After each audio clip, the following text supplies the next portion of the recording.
Mauritius के माननीय प्रधानमंत्री श्री प्रवीण जगन्नाथ जी,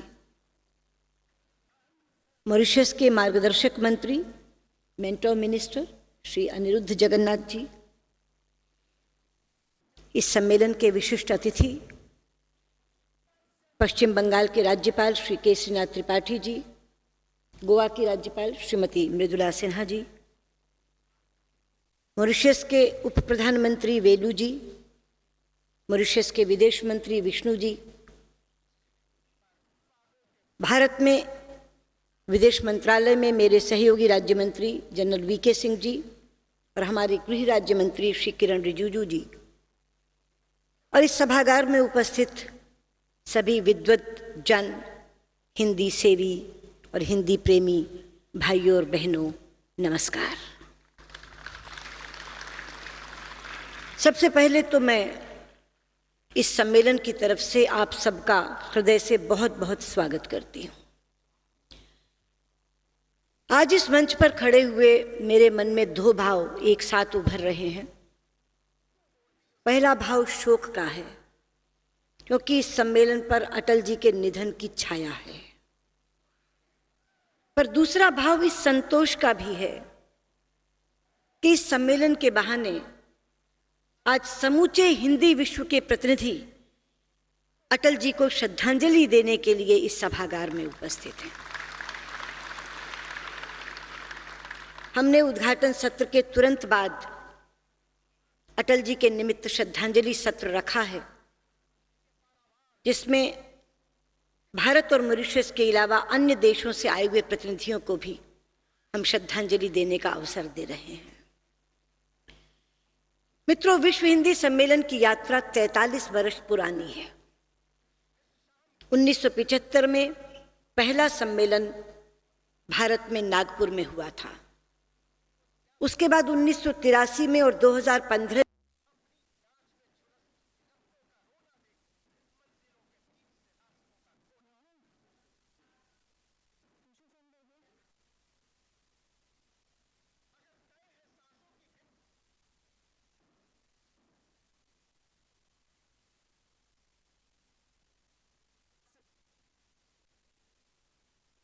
एक ट्रिनिडाद टोबैगो में, एक सूरीनाम में, और बाकी के 3 सम्मेलन एक अमेरिका में हुआ, एक ब्रिटेन में और एक साउथ अफ्रीका में।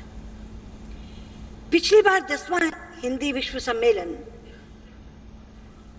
जब मुझे करने की जिम्मेदारी दी गई, क्योंकि विदेश मंत्रालय को यह जिम्मेदारी भारत में सौंपी गई है,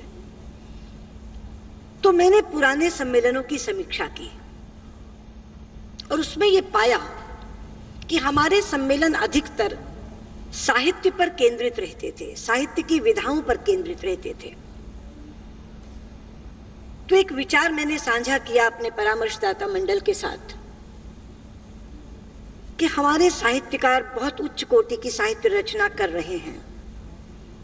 हमारे हिंदी के कविगण बहुत उच्च कोटि की कविताएं भी लिख रहे हैं और भारतीय भी लिख रहे हैं, भारतीय मूल के प्रवासी भारतीय भी लिख रहे हैं।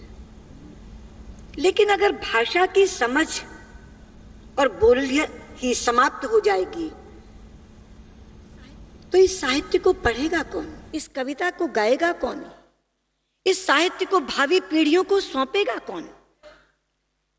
इसलिए आज जरूरत है भाषा को बचाने की, जहां बची हुई है वहां भाषा को बढ़ाने की, और एक और चिंता मैंने व्यक्त की, भाषा की शुद्धता को बरकरार रखने की।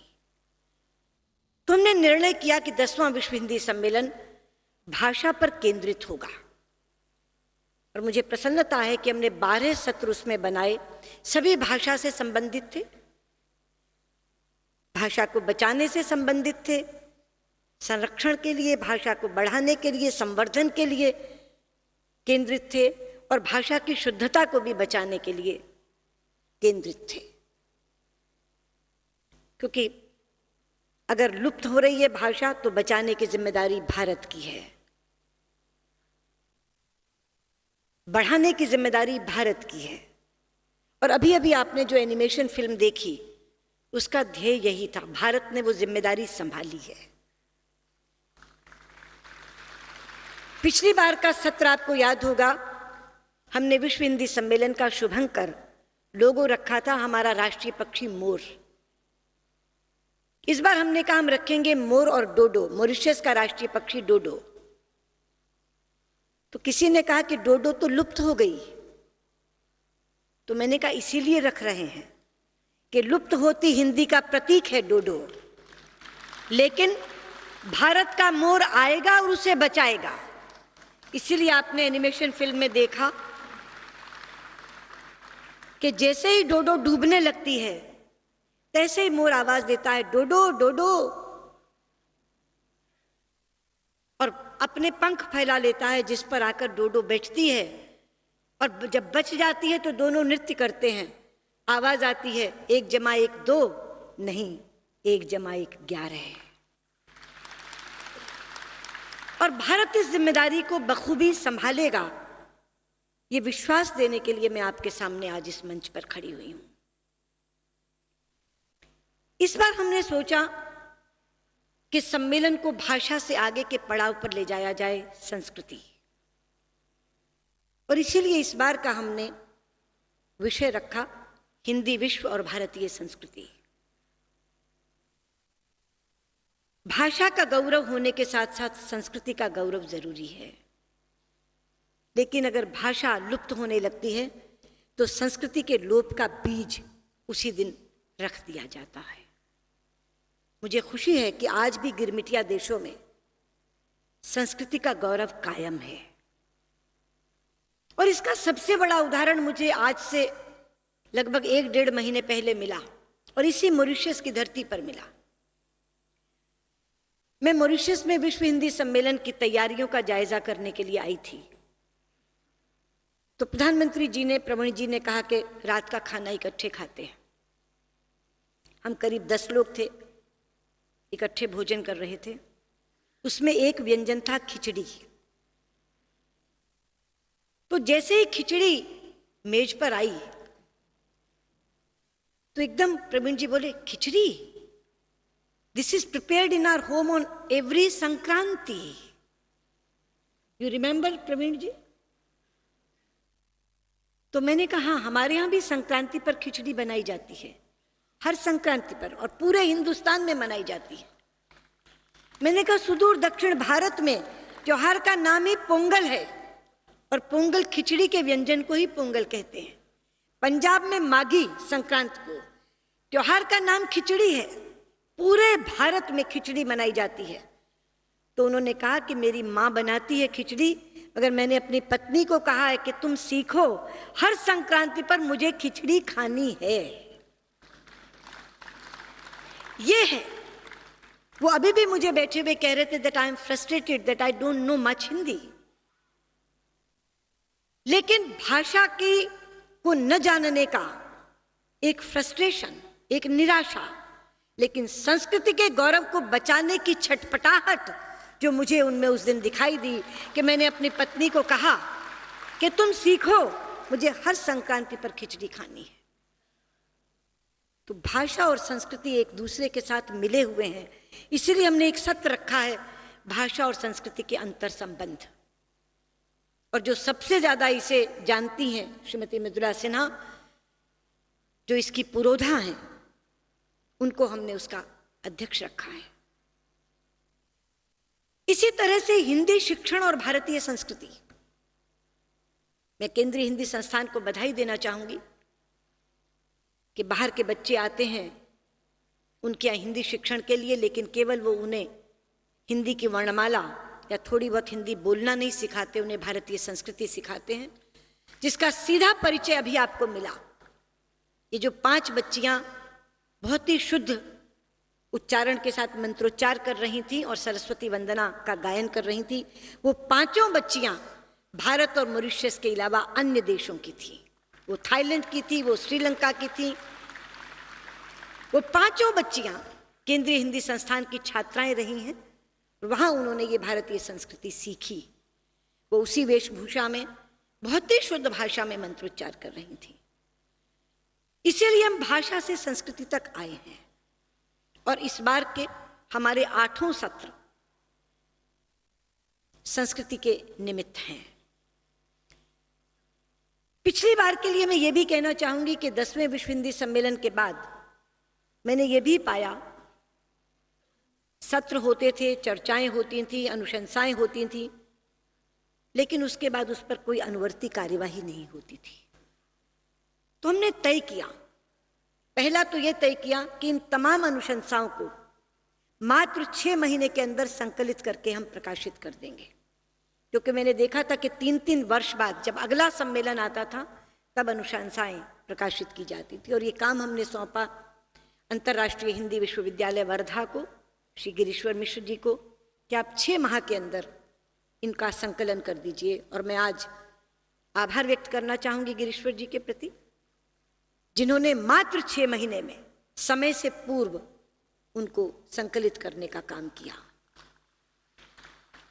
फिर हमने एक अनुशंसा अनुपालना समिति बनाई और 12 के 12 सत्रों की अनुशंसाओं का 12 लोगों में बांटा। हर 3 महीने पर निरंतर बैठक की, सिवा उस समय के जब मेरा अपना स्वास्थ्य खराब हो गया था। आपको मालूम है, अंदर और बाहर अस्पताल के थी, किडनी प्रत्यारोपण हुआ था। उस वक्त को छोड़कर जैसे ही वापस जिम्मेदारी संभाली, फिर बैठकों का निरंतर सिलसिला शुरू हो गया। और आज हमें खुशी है कि हम केवल मौखिक तौर पर नहीं, लिखित रूप में एक पुस्तक आपको सौंपेंगे, जिसका लोकार्पण अभी माननीय प्रधानमंत्री जी करेंगे, भोपाल से मॉरिशस, जिसका संपादन श्री अशोक चक्रधर जी ने किया है। और एक एक कार्यवाही जो जिस अनुशंसा पर की गई है वो उसमें लिखी गई है। बहुत ही सुंदर पुस्तक बनी है। मैं अशोक चक्रधर जी को इसके लिए आभार व्यक्त करना चाहती हूँ। वो पुस्तक आपको मिलेगी। वो सत्र हमने परिवर्तित कर दिया है श्रद्धांजलि सत्र में, इसलिए अलग अलग कार्यवाही आपको सुनने को नहीं मिलेगी, लेकिन आप लेकर जाएंगे पुस्तक को तो पढ़ने को मिलेगी। पर मैं इतना जरूर उल्लेख करना चाहूंगी कि जो काम हमें सौंपा गया था 1975 से 2 अनुशंसाएं हर विश्व हिंदी सम्मेलन लगातार कर रहा था। एक, विश्व हिंदी सचिवालय का अपना भवन होना चाहिए और वो सुचारू रूप से काम करना चाहिए। और दूसरा, संयुक्त राष्ट्र में हिंदी को अधिकृत भाषा बनाना चाहिए। आज मुझे खुशी है आपको ये कहते हुए, विश्व हिंदी सचिवालय का भवन केवल पूरा ही नहीं हुआ है, भारत के राष्ट्रपति श्री रामनाथ कोविंद जी ने आकर स्वयं अपने कर कमलों से उसका लोकार्पण किया है और वो बहुत सुचारू रूप से काम कर रहा है, क्योंकि एक स्थायी अधिकारी हमने वहाँ नियुक्त कर दिए हैं। मेरी आप सबसे ये प्रार्थना रहेगी कि अपने इस यात्रा के दौरान आप विश्व हिंदी सचिवालय का भवन देखने जरूर जाइए। और जहाँ तक संयुक्त राष्ट्र में हिंदी को अधिकृत भाषा बनाने का संबंध है, कुछ बाधाएं उसमें हैं, क्योंकि 1/3 बहुमत चाहिए, वो जुटाना हमारे लिए बिल्कुल मुश्किल नहीं है। 129 देशों का समर्थन चाहिए। अगर हम 177 देशों का समर्थन अंतर्राष्ट्रीय योग दिवस के लिए जुटा सकते हैं तो उससे ज़्यादा हिंदी के लिए जुटा सकते हैं। लेकिन कठिनाई केवल यह है कि उस पर आने वाला व्यय उन तमाम देशों को देना होगा जो समर्थन करेंगे, उनमें बटेगा। यहाँ कठिनाई आ जाती है। यदि संयुक्त राष्ट्र ये नियम बना ले कि जो देश अपनी भाषा को अधिकृत करवाना चाहता है पूरा व्यय वो वहन करेगा, तो हम कल हिंदी को अधिकृत भाषा बनवा दें। मैंने तो संसद में कहा था कि 40 करोड़ नहीं 400 करोड़ का भी अगर खर्च होगा तो हम देने को तैयार हैं संयुक्त राष्ट्र में अधिकृत भाषा बनाने को। लेकिन उनके यहाँ ये नियम नहीं है। जापान ने ये कोशिश की, जर्मनी ने कोशिश की, उनके यहाँ ये नियम नहीं है। वो कहते हैं कि सभी को व्यय बांटना होगा। लेकिन तब तक आज बहुत प्रसन्नता के साथ मैं आपसे कहना चाहती हूँ, हमने एक और रास्ता निकाला है। अब संयुक्त राष्ट्र से हर सप्ताह हिंदी में समाचार प्रसारित हो रहे हैं और समापन सत्र में हम वो आपको सुनवाएंगे। अभी हर शुक्रवार को ये प्रसारित होते हैं, लेकिन उन्होंने हमको एक चुनौती दी है। उन्होंने कहा कि हम 2 बरस तक इसको देखेंगे। अगर हिंदी विश्व के लोग ये समाचार लगातार देखते हैं तो हम अवधि धीरे धीरे घटाते जाएंगे और बाद में दैनिक तक भी ला सकते हैं। तो ये काम अब हम पर आया है, ये जिम्मेदारी हम पर आई है कि हम कितना उस समाचार को देखते हैं और वो उसकी रेटिंग लेंगे, देखेंगे कि कितने लोग इसको देख रहे हैं। अगर वाकई उनको ये पता चलेगा कि इसके दर्शक बहुत ज़्यादा हैं विश्व में, तो उसकी अवधि घटती चली जाएगी और बाद में दैनिक भी हो सकती है। इसके साथ साथ संयुक्त राष्ट्र ने अपना ट्विटर अकाउंट हिंदी में खोल दिया है, वो अपनी पोस्ट हिंदी में कर रहे हैं। अब हम सब पर यह जिम्मेदारी है कि हम जो समाचार सुने उस पर टिप्पणी करें अपने ट्विटर के माध्यम से। हम और कुछ लिखना चाहें, संयुक्त राष्ट्र को कोई सुझाव देना चाहें, वो दोनों चीज़ें हम समापन सत्र में आपको दिखाएंगे। वो समाचार भी आप सुनेंगे जो इस सप्ताह 17 तारीख को कल का जो बुलेटिन है, वो बुलेटिन हम आपको परसों सुनवाएंगे 20 तारीख को, और वो ट्विटर अकाउंट भी दिखवाएंगे। ये छोटी सी रिपोर्ट मैंने इसलिए केवल आपके सामने रखी कि 10वां विश्व हिंदी सम्मेलन एक अलग ढंग का सम्मेलन था। विषय वस्तु अलग थी, उसका केंद्र अलग था और उसकी अनुशंसाएं अलग थीं। लेकिन वो अनुशंसाएं कहीं रख नहीं दी गईं, फाइलों में बंद नहीं कर दी गईं। एक एक अनुशंसा पर कार्यवाही हुई है, जिसकी लिखित रिपोर्ट हम आपको भोपाल से मॉरिशस पुस्तक के दौरान देंगे। और इसी तरह से इस बार के जो 8 सत्र हो रहे हैं, जो भाषा और संस्कृति के संबंधों को लेकर हैं, आप निश्चिंत रहिए, बहुत अच्छे से सहभागी बनिए। अभी जब हम प्रवेश कर रहे थे तो मंच संचालिकाएं आपको बता रही थी कि वो 8 सत्र कौन से हैं, 4 सत्र आज कौन से होंगे, 4 सत्र कल कौन से होंगे। अपनी अपनी रुचि के अनुसार आप उन सत्रों में भाग लीजिए। जो भी अनुशंसाएं आप लोग देंगे, एक एक अनुशंसा पर मैं आपको विश्वास दिलाती हूं, हम लोग फिर से अनुशंसा अनुपालना समिति बनाएंगे। हर अनुशंसा पर कार्यवाही होगी और उसके अगले 3 वर्ष बाद जो विश्व हिंदी सम्मेलन होगा, उसमें वो कार्यवाही की रिपोर्ट प्रस्तुत की जाएगी। वो योगदान आपका होगा, आप जो चर्चा में भाग ले रहे हैं उसका होगा। हमने 2 खंडों में रखा है हर सत्र को। पहले सत्र में कुछ वक्ता बोलेंगे जो पहले से तय हैं, लेकिन दूसरा खंड पूरी तरह आपका है, आप बोलेंगे। वरना होता क्या था, लोग आते थे, भाषण सुनकर चले जाते थे। लेकिन वो प्रतिभागियों का सत्र है, वो आप लोगों का सत्र है, और उसमें आप जो अनुशंसाएं देंगे उसकी रिपोर्ट 20 तारीख को यहाँ प्रस्तुत की जाएगी आप ही के सामने। आपके द्वारा दी गई अनुशंसाएं यहाँ 20 तारीख को पढ़ी जाएंगी, उनका वाचन होगा और उसको हम अपनी झोली में लेकर जाएंगे आगे की कार्यवाही करने के लिए। और उस पर भी उसी तरह से कार्यवाही होगी जिस तरह से भोपाल के सम्मेलन में हुई है। ये सम्मेलन बहुत ही सफल होगा, इस पर अटल जी का आशीर्वाद भी है। हिंदी के पुरोधा जिन्होंने सबसे पहली बार संयुक्त राष्ट्र में हिंदी में भाषण देकर के अंतर्राष्ट्रीय मंच पर हिंदी को स्थापित किया था, उनको और उनके चरणों में मैं नमन करती हुई, उनकी स्मृति को नमन करती हुई, मैं एक बार पुनः आप लोगों के प्रति आभार व्यक्त करती हूँ कि इतनी बड़ी संख्या में आकर आपने इस विश्व हिंदी सम्मेलन को सफलता प्रदान की। बहुत बहुत धन्यवाद।